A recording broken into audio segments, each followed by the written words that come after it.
Bonjour. Alors, comme d'habitude, je vous lis le petit extrait de l'Évangile tel qu'il m'a été révélé de Maria Valtorta. Maria Valtorta qui est ici, qui est une mystique italienne qui est restée alitée pendant 9 ans et qui recevait les visions de la vie de Jésus et de Marie, de la naissance de Marie jusqu'à, je pense, la crucifixion de Jésus, sa résurrection, je ne sais pas. Je ne suis pas encore là. Il y a 10 tomes. Les visions sont dans le désordre, mais les éditeurs l'ont remis dans l'ordre. Ils sont dans le désordre parce que les visions étaient douloureuses pour le corps et l'âme de Maria.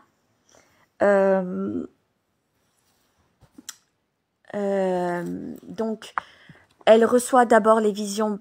Bonjour tout le monde. Elle reçoit d'abord les visions de Marie, après de Jésus. Des fois, Jésus et Marie prennent la parole à la fin, et des fois, c'est une voix intérieure. Donc, je pense que c'est un guide qui prend la parole pour lui expliquer les choses.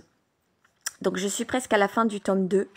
Je devais vous lire un peu plus, mais hier, Internet, Facebook et tout ça a bloqué. Donc, du coup, je ne pouvais pas vous faire la lecture et j'ai attendu. Donc, je vous la fais ce matin et je vais vous lire la fête des Eussénies dans la maison de Lazare, prédiction sur les âmes qui ressuscitent de leur propre volonté et évocation de la naissance de Jésus. Hier, je vous ai lu le passage avec Marie-Madeleine qui écoutait Jésus. Donc là, je vous lis ce petit chapitre. 22 mars 1945. La vision commence. La maison de Lazare est déjà superbe en temps normal et ce soir toute splendeur. Elle semble embrassée par les innombrables lumières qui y brillent et leur clarté ressort à l'extérieur de cette nuit qui commence. Débordant des salles dans l'atrium et dans le portique, s'allongeant pour revêtir d'or les pierres des sentiers, les plantes et les buissons des parterres rivalisent avec le clair de lune, et en triomphant même pendant les premiers mètres grâce à sa splendeur jaune et charnelle. Tandis qu'un peu plus loin, le vêtement du pur argent que la lune étend sur toute chose donne un air angélique. Même le silence qui enveloppe le magnifique jardin, où l'on n'entend que l'arpège du jet d'eau dans le bassin, paraît augmenter la paix recueillie et paradisiaque de la nuit lunaire, pendant que près de la maison, beaucoup de voix joyeuses accompagnées du glissement familier des meubles qu'on met en place et des nappes qu'on pose sur les tables rappellent que l'homme est l'homme, et pas encore un pur esprit. Marthe circule rapidement dans son ample vêtement splendide et pudique rouge-violet.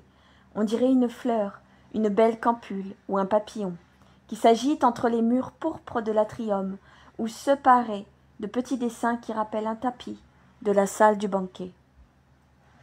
Jésus, de son côté, se promène seul près du bassin, l'air pensif. Il semble absorbé, tantôt par l'ombre noire que projette un laurier de grande taille et un vrai géant, tantôt que par la lumière phosphorescente de la lune qui devient de plus en plus nette. Lumière si vive que le jet d'eau du bassin ressemble à un plumet de cristal qui se brise ensuite en éclats de brillant pour retomber et se perdre sur la surface tranquille du petit lac d'argent de la vasque. Jésus regarde et écoute les paroles de l'eau dans la nuit. Elle possède un son si musical qu'il réveille un rossignol endormi dans le laurier touffu. Il répond à l'arpège lent des gouttes d'eau par un son aigu de flûte, puis s'arrête, comme pour prendre le ton et s'accorder à l'eau. Enfin, il attaque un vrai roi du chant, son hymne de joie, parfait, varié, plein de douceur et de béatitude. Jésus ne marche plus, pour ne pas troubler par le bruit de ses pas la joie sereine du rossignol. Sa propre joie aussi, je crois, car il sourit. La tête inclinée vers le ravissement, le rossignol tient et module par un ton ascendant une note très pure. Je me demande comment un si petit gosier arrive à ainsi tenir une telle note. Quand finalement son chant s'arrête, Jésus s'écrie. Je te bénis, Père Saint, pour cette perfection et pour la joie que tu m'as donnée. Puis il reprend sa marche lente, lourde du poids de je ne sais quelle méditation. Simon le zélote le rejoint. Maître, Lazare te prie de venir, tout est prêt. Allons, et qu'ainsi tombe aussi le dernier doute qu'il me serait moins cher à cause de Marie. Quel chagrin, maître! Seul quelque secret miracle de toi a pu guérir cette douleur. Mais ne sais-tu pas que Lazare a été près de fuir lorsqu'à leur retour elle est sortie de la maison en disant qu'elle abandonnait les tombeaux pour la joie et d'autres insolences. Marthe et moi l'avons conjuré de ne rien faire. Aussi, parce qu'on ne connaît jamais la réaction d'un cœur, s'il l'avait trouvé, je crois qu'il l'aurait puni une fois pour toutes. Il aurait voulu au moins le silence de sa part à ton sujet. Et un miracle immédiat de ma part pour elle. J'aurais pu le faire, mais je ne veux pas de résurrection forcée dans les cœurs.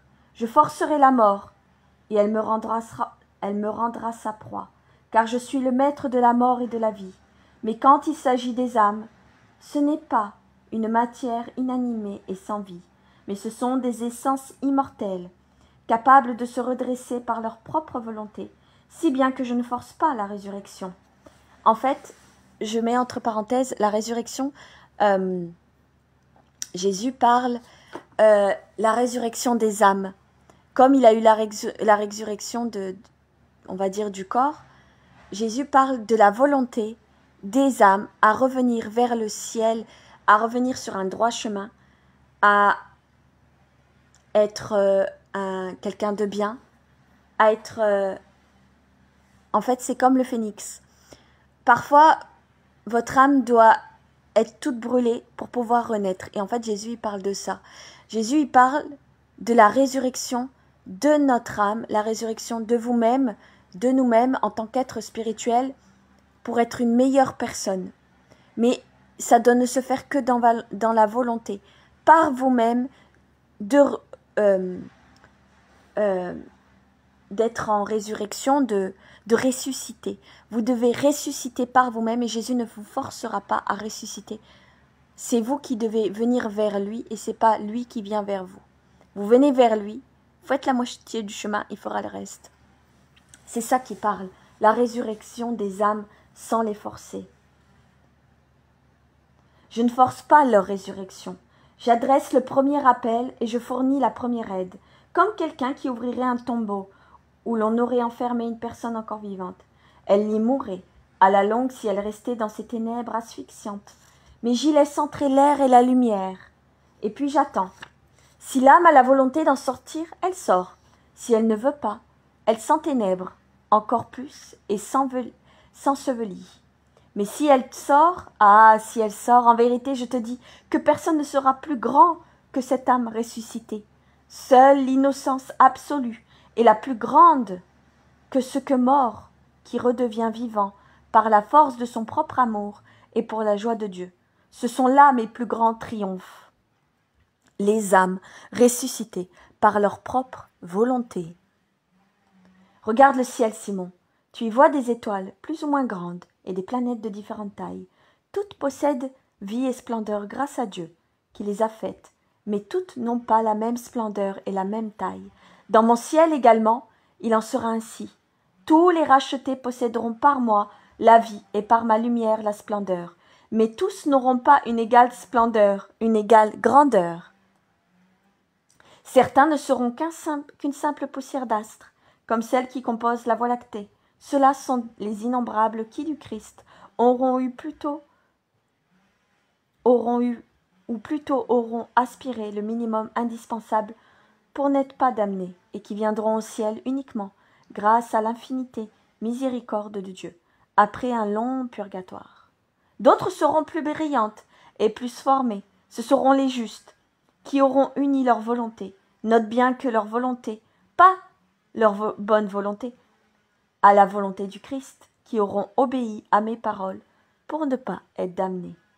Puis il y aura les planètes, les volontés bonnes, oh, une splendeur inouïe. Leur éclat sera celui du diamant, pur ou celui des gemmes de diverses couleurs, le rouge du rubis, le violet de l'améthyste, le blond de la topaze, la blancheur éclatante des perles. Ceux qui auront fait preuve d'amour jusqu'à en mourir, ceux qui auront embrassé la pénitence par amour, ceux qui auront agi par amour, ceux qui par amour seront restés sans tache. De plus, parmi ceux qui représentent ces planètes et seront mes gloires du Rédempteur. Certains auront en eux la lumière du rubis, de l'améthyste, de la topaze et de la perle, parce que tout en eux sera amour. Ils seront montrés héroïques pour arriver à se faire pardonner, et n'avoir pas su aimer plus tôt, pénitents pour s'imprégner d'expiation, de même qu'Esther, avant de se présenter à Azuréus, s'imprégna de parfums infatigables pour faire en peu de temps, le peu de temps qu'il leur reste, ce qu'ils n'ont pas fait au cours des années, qu'ils ont perdu dans le péché, purs jusqu'à l'héroïsme, pour oublier, jusque dans leurs entrailles, pas seulement en leur âme et pensée, que leur sens existe, ce sont eux qui attireront par leur splendeur multiforme les yeux des croyants, des purs, des pénitents, des martyrs, des héros, des ascètes, des pécheurs, et pour chacune de ces catégories, leur splendeur sera parole, réponse, invitation, assurance. C'est lorsque tu parles, on oublie d'être des vivants, puisque puis-je dire tout cela à Lazare? Il me semble qu'il y a une promesse. Tu dois lui dire, la parole de l'ami peut se poser sur leurs blessures, et ils ne rougiront pas d'avoir rougi devant moi. Nous t'avons fait attendre, Marthe, mais je parlais à Simon, des étoiles, et nous avons oublié toutes ces lumières. Vraiment, ta maison est un firmament ce soir. C'est non seulement pour nous et les serviteurs que nous avons fait de telles illuminations, mais aussi pour toi et pour tes amis, nos hôtes. Merci d'être venu pour la dernière soirée. C'est maintenant la vraie fête de la purification, justement. Paix à vous tous, dit Jésus, en entrant dans l'atrium, où brillent des dizaines de lampes d'argent, toutes allumées et disposées un peu partout. Lazare s'avance en souriant. Paix et bénédiction à toi, maître, et nombreuses années de sainte félicité. Ils s'embrassent. Certains de nos amis m'ont dit que tu es né pendant que Bethléem étincelait d'une lointaine scénie. Nous, comme eux, nous jubilons de t'avoir ce soir. Tu ne demandes pas de qui s'agit-il? Je n'ai pas d'autres amis qui ne soient pas mes disciples et mes chers amis de Béthanie, en dehors des bergers. Ce sont donc eux, ils sont venus. Pourquoi? Pour t'adorer, notre Messie. Jonatas nous a annoncé ta présence, et nous sommes ici, avec nos troupeaux, qui sont maintenant dans les étables de Lazare, et avec nos cœurs qui sont maintenant, comme toujours, sous tes pieds saints. Isaac a parlé au nom d'Élie, le Lévi, de Joseph et de Jonatas, qui sont tous prosternés à ses pieds. Jonatas a sa belle tenue d'intendant, très aimé de son maître. Isaac celle d'un infatigable pèlerin, à vêtements en laine épaisse marron foncé, imperméable à l'eau. Lévi, Joseph et Élie sont habillés de 9 parts Lazare pour pouvoir prendre place aux tables sans avoir à porter le pauvre vêtement déchiré et imprégné de l'odeur des troupeaux des bergers. C'est pour cela que vous m'avez envoyé au jardin. Que Dieu vous bénisse tous. Il ne manque que ma mère à mon bonheur. Levez-vous, levez-vous. C'est mon premier anniversaire en l'absence de ma mère, mais votre présence m'enlève toute tristesse, toute nostalgie de ses baisers. Il fête la naissance de Jésus, donc son anniversaire. Tout le monde entre dans la salle du banquet. Ici, la plupart des lampes sont en or. Le métal est avivé par la lueur de la lumière, et la lumière semble plus brillante, réfléchie par tant d'or. La table a été disposée en nu, pour faire place à tant de convives, et pour faciliter le travail des trancheurs et des serveurs. En plus de Lazare, il y a les apôtres, les bergers et Maximin, le vieux serviteur de Simon. Marthe surveille la répartition des places et voudrait rester debout, mais Jésus s'y oppose.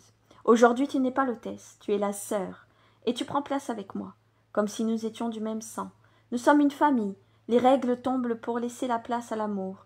Ici, à côté de moi, et près de toi, Jean. Moi, avec Lazare, mais donnez-moi une lampe, qu'entre Marthe et moi une lumière veille, une flamme pour celles qui sont absentes, mais présentes à nos esprits.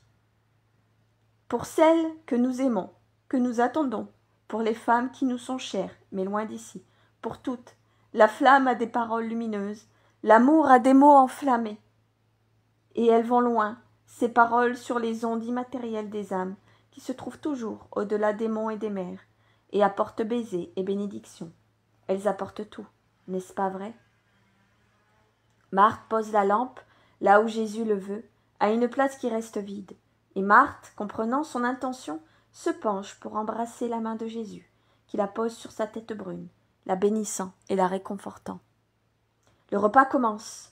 Les 3 bergers sont un peu gênés au début, alors qu'Isaac montre plus d'assurance et que Jonatas ne manifeste aucun embarras. Mais ils s'enhardissent à mesure que le repas avance, et après avoir gardé le silence, ils commencent à parler. Et de quoi doivent-ils parler, sinon de leurs souvenirs ? Je m'étais retiré depuis peu, dit Lévi, et j'avais tellement froid que je m'étais réfugié au milieu des brebis. Je pleurais, et j'aurais voulu être avec ma mère. Moi, je pensais à la jeune mère que j'avais rencontrée peu avant, et je me disais, qu'aura-t-elle trouvé une place ? Si j'avais su qu'elle était dans une étable, je l'aurais conduite dans mon autre bercail. Les bergers racontent la naissance de Jésus, leurs souvenirs qu'ils ont quand Jésus est né, il y a plus de 30 ans. Ils racontent où il se trouvait quand Jésus a commencé à naître. Lévi raconte qu'il avait rencontré Joseph et Marie sur un âne avant que Jésus naisse, et que c'est lui qui a donné la direction à Jésus et à Marie pour leur trouver un établi. Il a dit que s'il avait su que Jésus naîtrait dans une étable, il aurait lui-même proposé son étable. Si j'avais su qu'elle était dans une étable, je l'aurais conduite dans notre bercail, mais elle était si délicate. Un lys de nos vallées, il parle de Marie. Que j'aurais cru l'offenser de lui dire « Viens parmi nous », mais je ne pensais à elle, et je sentais encore plus le froid, en pensant qu'elle devait en souffrir. Tu te rappelles de la lumière ce soir-là, et t'as peur ? Oui. Et ensuite, l'ange. Oh ! Lévi, un peu perdu dans son rêve, sourit à son souvenir. Pierre s'exclame. Ah, écoutez, mes amis, nous savons pas grand-chose, et nous sommes mal renseignés. Nous avons entendu parler d'anges, de crèches, de troupeaux et de Bethléem. Et nous savons qu'il est galiléen et charpentier. Il n'est pas juste que nous soyons pas au courant, nous. J'ai questionné le maître à la belle eau, mais ensuite on a parlé d'autre chose. Celui-ci, qui sait, ne m'a rien dit. Oui, c'est toi que je parle, Jean, fils de Zébédée. Tu as beau respecter pour moi qui suis âgé, tu gardes tout pour toi, et tu me laisses grandir comme un disciple borné. Ne le suis-je pas trop, déjà ? On rit de l'indignation de Pierre, mais lui se tourne vers son maître. Il rit, mais c'est moi qui ai raison. Et puis, s'adressant à Barthélemy, Philippe, Matthieu, Thomas, Jacques et André. Allons, dites-le vous aussi. Protestez avec moi. Pourquoi nous ne savons rien, nous ? Vraiment ? Où étiez-vous à la mort de Jonas ? Et où étiez-vous sur le mont Liban ? Tu as raison. Mais pour Jonas, moi, du moins, j'ai cru que c'était un délire de mourant. Et sur le mont Liban, j'étais fatigué et endormi. Pardonne-moi, maître, mais c'est la vérité. Et ce sera vrai de tant de monde. Le monde de ceux qui, bien qu'ayant été évangélisés, répondront souvent au juge éternel pour excuser leur ignorance, malgré l'enseignement de mes apôtres, ceux que tu viens de dire. Je croyais que c'était du délire. J'étais fatigué et endormi. Il parle des gens. Jésus, entre parenthèses, parle des gens. Il envoie, Jésus et Marie envoient des gens enseigner aux gens. Il envoie des mystiques, des saints, pour montrer le chemin, pour nous montrer quel chemin on doit suivre, quel texte on doit lire, ce qu'on doit apprendre et comprendre. Et il répète que les gens pensent souvent que c'est soit du délire, ou soit ils étaient fatigués et endormis. Du coup, ils n'ont rien écouté. Et souvent, ils n'admettront pas la vérité, car ils la prendront pour du délire et ne s'en souviendront pas en raison d'une fatigue due à trop de choses inutiles, passagères, coupables même. Or, une seule chose est nécessaire, connaître Dieu. Eh bien, maintenant que tu nous as dit ce que nous méritons, raconte-nous les choses telles qu'elles se sont passées. À ton Pierre. Ensuite, je dirai aux gens, sinon je te l'ai dit. De quoi puis-je leur parler ? Le passé ? Je l'ignore. Les prophéties ? Et le livre, je ne sais pas les expliquer. L'avenir, ah pauvre de moi, qu'est-ce que je vais annoncer alors ? Oui, maître, que nous aussi nous sachions. Nous savons que tu es le Messie, et nous le croyons. Mais au moins, pour mon compte, j'ai eu du mal à admettre que Nazareth, il pouvait sortir quelque chose de bon. Pourquoi Ne nous as-tu pas fait connaître tout de suite ton passé, dit Barthélemy, pour éprouver ta foi et ta luminosité de ton âme. Mais maintenant je vais vous parler, bien plus. Nous allons vous parler de mon passé. Je raconterai même ce que les bergers ne savent pas, et eux diront ce qu'ils ont vu. Ainsi, vous connaîtrez l'aube du Christ. Écoutez. Le temps de la grâce étant venu, Dieu prépara pour lui sa Vierge.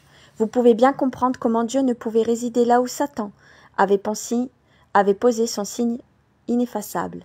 La puissance disposa par avance son futur tabernacle immaculé, et sépare deux justes, d'âge avancé, et contre les règles habituelles de la procréation, que fut conçue celle sur laquelle ne pèse aucune tâche. Donc là, il parle de la naissance de Marie, des parents de Jésus, des parents de Marie, Anne et Joachim, qui étaient âgés, et qu'ils ne pouvaient que donner par avance son tabernacle immaculé, là où Satan n'avait pas posé son doigt, qui a déposé cette âme dans la chair embryonnaire qui reverdissait le vieux sein d'Anne, la fille d'Aaron, ma grand-mère.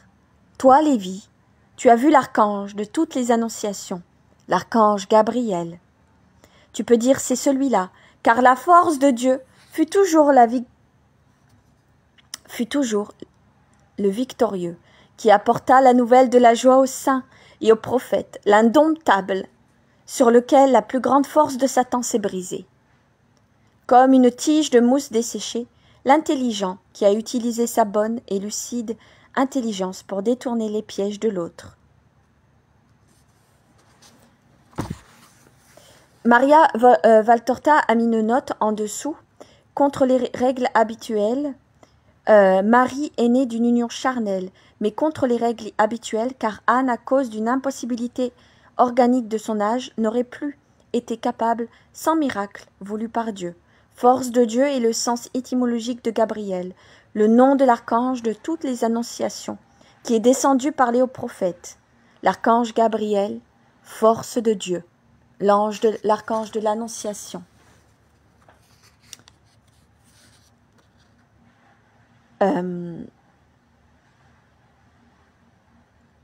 Car la force de Dieu fut toujours le victorieux, qui apporta la nouvelle de la joie aux saints et aux prophètes, l'indomptable sur lequel la plus grande force de Satan s'est brisée, comme une tige de mousse desséchée, l'intelligent qui a utilisé sa bonne et lucide intelligence pour détourner les pièges de l'autre, intelligent, mais malfaisant en faisant exécuter avec promptitude les ordres de Dieu. Avec un cri de joie, l'annonciateur, qui connaissait déjà les chemins de la terre, parce qu'il était descendu parler aux prophètes, recueillit auprès du feu divin l'étincelle immaculée qui allait être l'âme de l'enfant éternel. Enserrée dans un cercle de flammes angéliques, celle de son amour spirituel, elle fut portée par lui sur la terre, dans une maison, dans un sein. À partir de cet instant, le monde posséda l'adoratrice, et Dieu, à partir de cet instant, put regarder un point de la terre sans en éprouver du dégoût.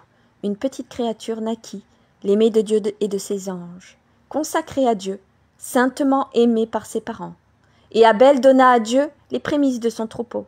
Oh, en vérité, les parents de l'Éternel Abel surent donner à Dieu les prémices de leurs biens, tous leurs biens, en mourant pour avoir donné ce bien à l'auteur de ce don.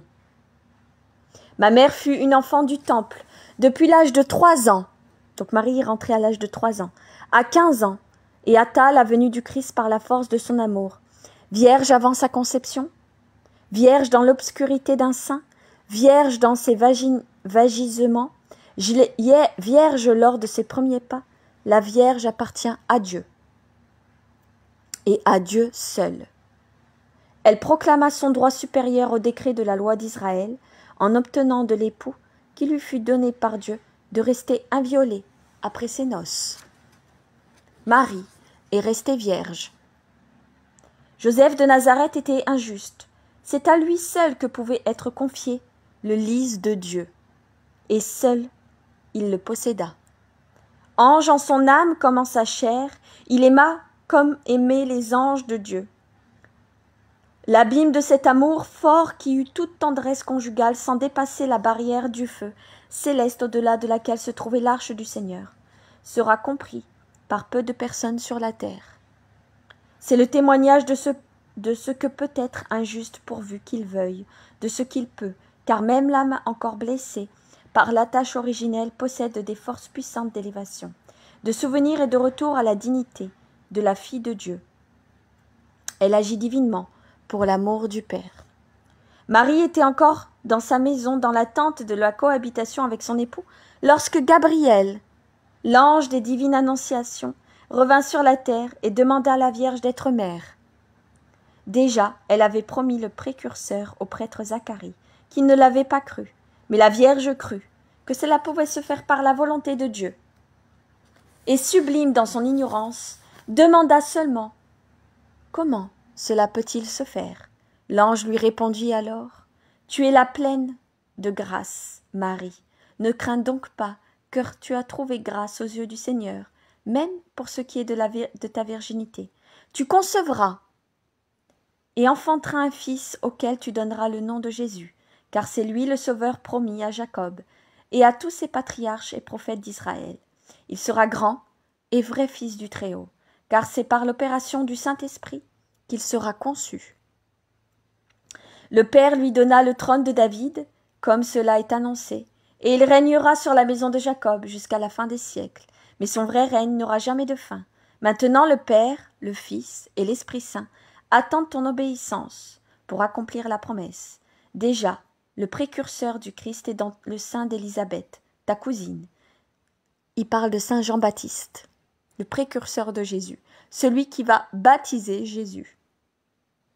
Déjà, le précurseur de Christ est dans le sein d'Élisabeth, ta cousine. Et si tu consens, l'Esprit Saint descendra sur toi. Et celui qui naîtra de toi sera saint et portera son vrai nom, du Fils de Dieu. Marie répondit alors, « Voici la servante du Seigneur, qu'il soit fait selon sa parole. » Et l'Esprit de Dieu descendit sur son épouse, et par cette première étreinte lui conféra ses lumières, qui achevèrent de perfectionner les vertus du silence, l'humilité, de prudence et de charité, dont elle était remplie, car elle ne fit qu'un avec la sagesse, et désormais inséparable de la charité. L'obéissance, la chaste, se perdit dans l'océan d'obéissance que je suis. Puis elle connut la joie d'être mère sans connaître le trouble d'être déflorée. Elle fut neige, elle fut la neige qui devint toute fleur et s'offrit ainsi à Dieu. Mais son mari, glisse Pierre étonné, le sceau de Dieu retint closes les lèvres de Marie, si bien que Joseph ne connut le prodige qu'au moment où, de retour de la maison de Zacharie, son parent, Marie apparut, mère aux yeux de son époux. Et qu'est-ce qu'il a fait? Il a souffert, tout comme Marie. Si ça avait été moi, Joseph était un saint. Simon, Pierre, Dieu seul où il dépose ses dons, il souffrit profondément et décida de l'abandonner, en acceptant d'être lui-même tenu pour injuste. Mais l'ange descendit lui dire « Ne crains pas de perdre chez toi Marie ton épouse, car celui qui s'est formé en elle est le Fils de Dieu. Et c'est par l'opération de Dieu qu'elle est mère. Et quand il sera né, tu lui donneras le nom de Jésus, car c'est lui le Sauveur. » Joseph était-il instruit? Demanda Barthélemy. Comme tout descendant de David. Dans ce cas, il aura été aussitôt éclairé, en se souvenant du prophète. Voici qu'une vierge conceva. Oui, il a été. À l'épreuve a succédé la joie. Si ça avait été moi, reprend Simon-Pierre, ça ne serait pas passé comme ça, car auparavant j'aurais, ô Seigneur, comme il est bon que ce n'était pas été moi. Je l'aurais brisé comme une fleur sans lui donner le temps de parler. Et après, si je n'avais pas été un assassin, j'aurais eu peur d'elle. La peur d'Israël tout entier depuis des siècles à l'égard du tabernacle. Le tabernacle, c'est Marie, et Jésus est l'hostie, le sacrifice. Le sacrifice. Donc Marie, son corps est le tabernacle du sacrifice de Dieu, Jésus. Si ça avait été moi, reprend Moïse lui-même a eu peur de Dieu et pourtant il fut secouru et resta avec lui sur la montagne. Joseph alla donc habiter dans la maison sainte de son épouse et pourvu aux besoins de la Vierge. Et celui qui devait naître, et lorsqu'un Pour tout le temps de l'édite, il se rendit avec Marie dans la terre de ses pères. Mais Bethléem les repoussa, parce que le cœur des hommes est fermé à la charité. En fait, si vous vous souvenez bien, il devait y avoir l'édite, qui était le recensement, qui devait se faire dans la ville et de naissance, je crois. Donc, Joseph et Marie sont partis se faire recenser à Bethléem, mais faute de charité de la part des gens, que leur cœur est fermé à l'amour, ils ont laissé Marie et Joseph aller dans une étable. Manque de charité, le manque de charité de chacun. Maintenant, à votre tour de parler. Il s'adresse au berger. Moi, un soir, j'ai rencontré une jeune femme souriante montée sur un ânon. Un homme l'accompagnait. Il m'a demandé du lait et des renseignements. Je lui ai dit ce que je savais.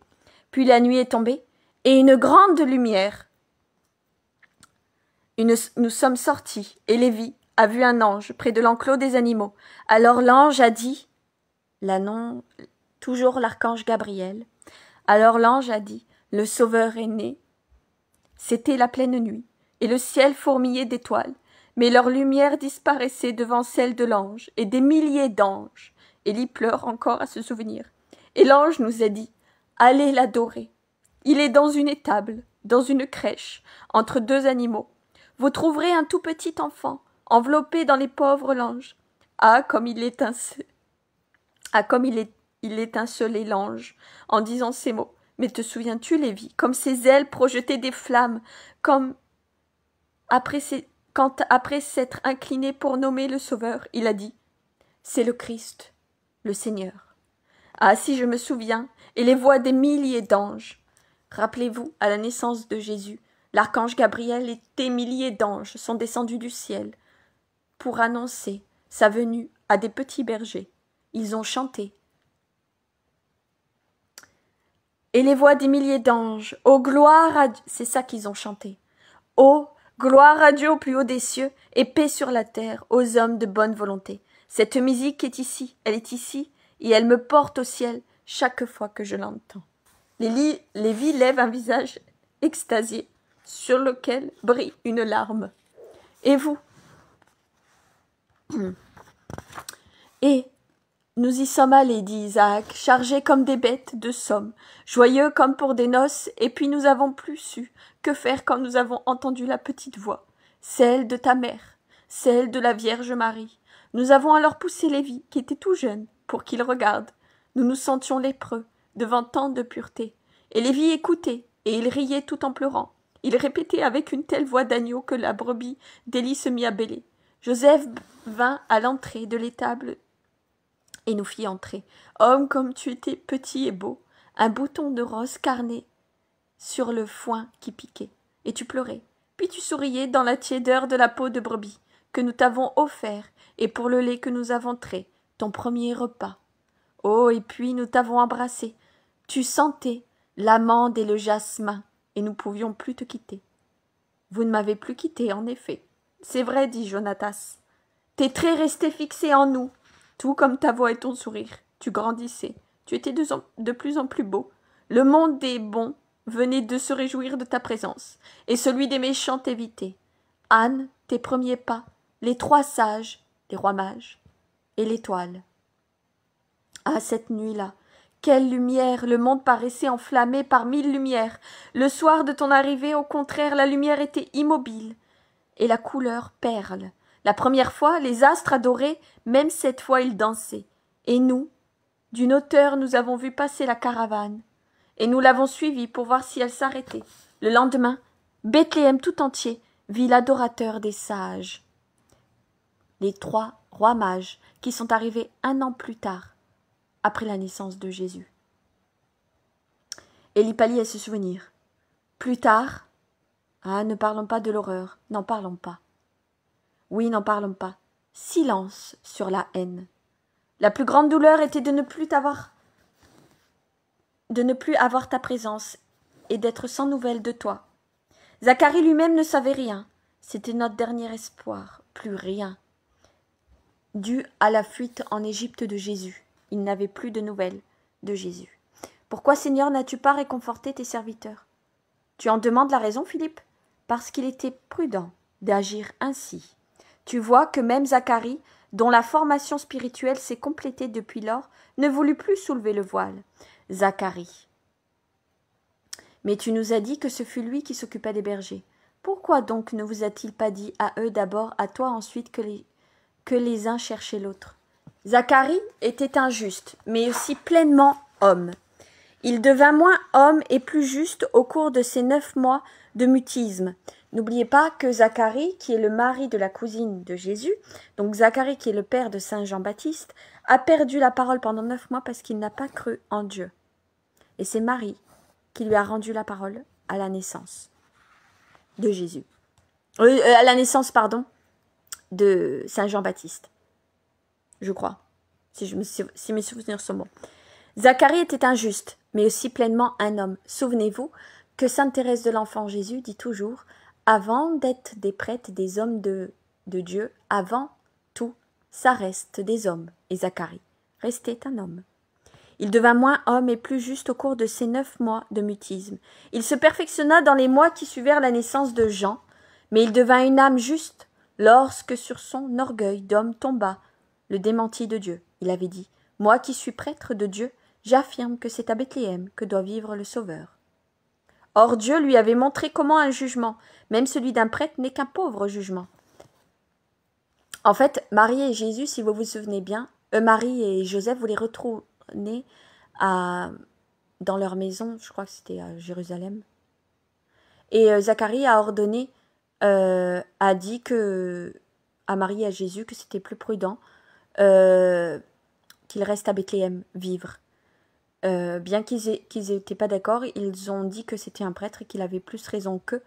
Et donc du coup, ils sont restés à Bethléem. Mais il y avait un petit aparté qui disait « Zacharie ne reste qu'un homme avec un jugement d'homme. » Or Dieu lui avait montré comment un jugement, mais même celui d'un prêtre, n'était qu'un pauvre jugement, s'il n'était pas éclairé par Dieu. C'est en repensant avec horreur mes paroles auraient pu faire tuer Jésus, que Zacharie devint le juste, qui repose maintenant dans l'attente du paradis. Et la justice lui enseignera la prudence et la charité. Charité envers les bergers, prudence à l'égard du monde pour lequel le Christ devait absolument être inconnu. Quand de retour dans notre patrie, nous avons pris la direction de Nazareth, nous avons évité... Ah oui, c'est Nazareth, pardon, c'est pas Bethléem. Suis-je bête? Il voulait retourner pas à Jérusalem, à Nazareth. Mais Nazareth, c'est à Jérusalem. Oh là là, je sais plus. Nous avons évité Hébron et Bethléem, avec la même prudence que désormais guidait Zacharie. Et c'est en longeant la mer que nous revînmes en Galilée. Mais le jour de ma majorité, il ne fut pas possible de voir Zacharie, parti la veille avec son fils, pour la même cérémonie. Dieu veillait, Dieu mettait à l'épreuve, Dieu pourvoyait, Dieu perfectionnait. Avoir Dieu, c'est un effort pas seulement de la joie. Mon père d'amour connut l'effort, et aussi ma mère, d'âme et de chair. Même ce qui est permis fut interdit, pour que le mystère couvre d'ombre le Messie enfant. Que cela explique à beaucoup de gens qui ne comprennent pas la double raison de l'angoisse de mes parents, quand je fus égaré pendant 3 jours. Pendant 3 jours, si vous vous rappelez bien, Jésus il a disparu au temple. Et Joseph et Marie l'ont cherché. Quand je fus égaré pendant 3 jours, amour d'une mère, amour d'un père pour leur enfant, disparu. Crainte des gardiens du Messie, qu'il soit découvert avant le temps voulu. Terreur d'avoir mal protégé le salut du monde et le grand don de Dieu. C'est la raison du cri insolite. Mon enfant, pourquoi nous as-tu fait cela? Ton père et moi, angoissés, nous te cherchions. Ton père, ta mère. Un voile est jeté sur l'éclat du Verbe incarné. Alors vient cette rassurante réponse. Pourquoi me cherchiez-vous? Ne saviez-vous pas que je dois être aux affaires de mon Père? Réponse à accueillie et comprise par la pleine grâce, pour celle que veut dire, en d'autres termes, ne craignez rien, je suis petit enfant, je suis petit, un enfant, mais si selon l'humanité je crois en taille, en sagesse et en grâce aux yeux des hommes, je suis le parfait en tant que fils du Père. Par conséquent, je sais me conduire parfaitement, servant le Père pour faire resplendir sa lumière, servant Dieu en lui conservant le Sauveur. Et c'est ainsi que j'ai agi. jusqu'à il y a maintenant 1 an. À présent, le temps est venu. Tout le monde se demande qu'est-ce qu'il a fait en fait Jésus pendant les 30 ans avant son apostolat. Alors il y en a qui pensent qu'il est parti voyager, qu'il a appris des choses, etc. Dans le livre, il est surtout resté avec son père et sa mère, parce que ce n'était pas l'heure. Il dit qu'il a agi maintenant en tant que pour faire resplendir sa lumière, servant Dieu, en lui conservant le Sauveur. À présent, le temps est venu. Les voiles se lèvent et le fils de Joseph se montre sous sa nature de Messie, de la bonne nouvelle, de Sauveur, de Rédempteur, de Roi, du siècle à venir. Et tu n'as jamais revu Jean? Au jour d'un seulement, Jean, Saint Jean le Baptiste, au jour d'un seulement, mon Jean quand j'ai voulu le baptême, en sorte que tu ne savais pas que Zacharie avait rendu service au berger? Je te l'ai dit, après le bain de sang innocent, les justes devinrent saints, les hommes devinrent justes, seuls les démons restèrent ce qu'ils étaient. Zacharie apprit à se sanctifier par l'humilité, la charité, la prudence et le silence. Je veux me rappeler tout cela, mais le pourrais-je, dit Pierre. Sois tranquille, Simon. Demain, je me le fais répéter par les bergers tranquillement, dans le verger, 1, 2, 3 fois, s'il le faut. J'ai une bonne mémoire. Je l'ai développée à mon comptoir. J'en garderai le souvenir pour tout le monde. Quand tu voudras, je pourrai te répéter tout. Je ne tenais pas de compte à Capharnaüm, et pourtant, dit Matthieu, oh non, tu te trompais, pas d'un didrachme. Je m'en souviens parfaitement. Je te pardonne le passé de tout cœur, si tu te rappelles de ce récit, et si tu me le répètes souvent, je veux qu'il entre dans le cœur comme celui des bergers, comme en Jonas. Oh, mourir en prononçant son nom. Jésus regarda Pierre et sourit, puis il se lève et embrasse sa tête grisonnante. Pourquoi, maître, me donnes-tu ce baiser? Parce que tu as été prophète, tu mourras en prononçant mon nom, j'ai embrassé l'Esprit qui parlait en toi. Puis Jésus entonne un psaume d'une voix forte, et tous debout lui font écho. Levez-vous et bénissez le Seigneur votre Dieu, d'éternité en éternité, que soit béni son nom sublime et glorieux. Par louange et toute bénédiction, toi seul tu es le Seigneur, tu as fait le ciel et le ciel des cieux, et toute leur armée, la terre et tout ce qu'il contient, etc. C'est l'hymne chanté par les Lévites à la fête de la consécration du peuple. Puis tout se termine sur ce long cantique. Je ne sais s'il appartient au rite antique ou si Jésus le dit de lui-même. Et voilà, la vision se termine. Vous avez eu donc... c'était l'anniversaire de Jésus. Voilà, il fêtait l'anniversaire tout simplement de Jésus. Il rappelait la naissance de Jésus. Et Jésus a rappelé qu'il ne forçait pas la résurrection des âmes, qu'il était là, mais que ça devait venir pour nous et de nous, de ressusciter, de notre propre volonté. Alors je vous dis à 15h pour le chapelet, pour les chapelets, pour la neuvaine de Sainte Lucie qu'on continue. Et je vous souhaite que la bénédiction de Jésus de Marie soit avec vous et la paix du Christ. Et que Dieu vous accompagne, tout simplement. Bonne journée, bisous.